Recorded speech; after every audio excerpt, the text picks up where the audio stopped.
வணக்கம் மக்களே, வணக்கம். சற்று முன் கிடைத்திருக்கக்கூடிய ஒரு முக்கியமான தகவல் ஒன்றை பார்க்க போகிறோம். சற்று முன்பு திமுகவின் ஆலமரம் சரிந்தது. அமலாக்கத்துறை அதிரடி சோதனை. சோதனையில் 5000 கோடி சிக்கியது. இந்த 5000 கோடி முதல்வர் ஸ்டாலினுக்கு எங்கிருந்து வந்தது, எப்படி கிடைத்தது, இது யாருடைய பணம், அமலாக்கத்துறைக்கு இந்த தகவல் எப்படி கிடைத்தது, இதை பற்றின முழுமையான தகவல் தான் இந்த ஒரு வீடியோவில் தெளிவாக பார்க்க போகிறோம், துல்லியமாக பார்க்க போகிறோம்.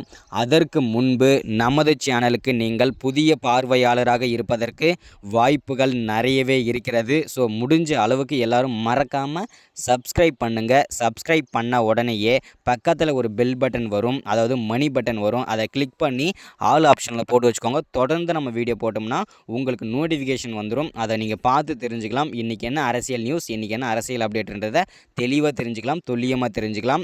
அது மட்டும் இல்லாமல் வீடியோ பார்க்குற ஒவ்வொருத்தரும் மறக்காமல் லைக் பண்ணிவிடுங்க, ஷேர் பண்ணுங்கள். அது ரொம்ப இம்பார்ட்டன்ட். ஓகே, வாங்க வீடியோக்குள்ளே போகலாம். சற்று முன்பு கிடைத்திருக்கக்கூடிய ஒரு சோகமான, அதிர்ச்சிகரமான, பரபரப்பான தகவல் அப்படின்னு கூட சொல்லலாம். ஏன் அப்படின்னா, திமுகவிற்கு ஆலமரமாக நின்று கொண்டிருந்த திமுகவின் தலைவராகவும் தமிழகத்திற்கு முதல்வராக இருந்த முதல்வர் ஸ்டாலின் தற்போது சரிந்திருக்கிறார். என்ன காரணம் அப்படின்னு பார்த்தீங்கன்னா, அமலாக்கத்துறை பார்த்தீங்கன்னா அவருக்கு சொந்தமான பண்ணை வீட்டில் அதிரடியாக சோதனை நடத்தியிருந்தாங்க. இந்த சோதனையில் 5000 கோடிக்கும் மேற்பட்ட கருப்பு பணங்கள் சிக்கியிருக்கிறது. இந்த 5000 கோடி எங்கிருந்து வந்தது, இந்த 5000 கோடி யாருடைய பணம், இந்த 5000 கோடி யாருக்கு சொந்தமானது, எப்படி உங்களுடைய பண்ணை வீட்டில் இவ்வளவு பணம் இருக்கிறது, இப்படி சரமாரியாக கேள்வி கேட்கும் அமலாக்கத்துறை, திக்குமுக்கா பதில் சொல்லும் முதல்வர் ஸ்டாலின்.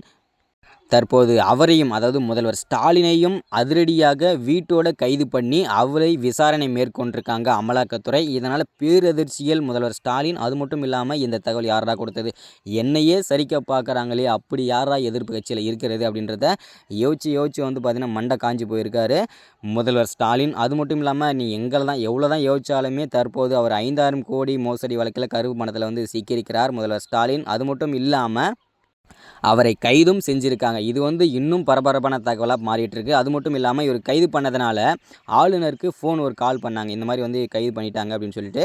அதனால் ஆளுநர் அதிரடியாக ஒரு தகவல் ஒரு முடிவு எடுத்திருந்தார். என்ன அப்படின்னா, துணை முதல்வராக அவருடைய மகன், அதாவது விளையாட்டுத்துறை அமைச்சராகும் உதயநிதி அவர்களை துணை முதல்வராக அவசரமாக அறிவிச்சிருக்காங்க. இது ஒரு பரபரப்பான தகவல். அது மட்டும் இல்லாமல் திமுகவிற்கு மூத்த குடிமக்கள், அதாவது மூத்த அமைச்சர்கள் எல்லாம் இருக்கும்போது இவருக்கு அந்த துணை முதல்வர் பதவி கொடுத்துருக்காங்க. இது இன்னும் பரபரப்பை ஏற்படுத்தியிருக்கு, சலசலப்பு ஏற்பட்டிருக்கு அமைச்சர்கள் மத்தியில். இது எந்த அளவுக்கு முடியும்னு தெரியல. திமுக ஆட்சி கலைவதற்கான வாய்ப்புகள் கூட நிறையவே இருக்குது அப்படின்னு கூட சொல்லலாம். இந்த வீடியோவில் தெளிவாக சொல்லலாம். அது மட்டும் இல்லாமல் இன்னும் திமுகவிற்கு முக்கிய பொறுப்பில் இருக்கும் முக்கிய புள்ளிகள் எல்லாம் கைது செய்யப்படுவதற்கான வாய்ப்புகள் நிறையவே இருக்கிறது அப்படின்றத அமலாக்கத்துறை அதிரடியாக உறுதிப்படுத்தியிருக்காங்க.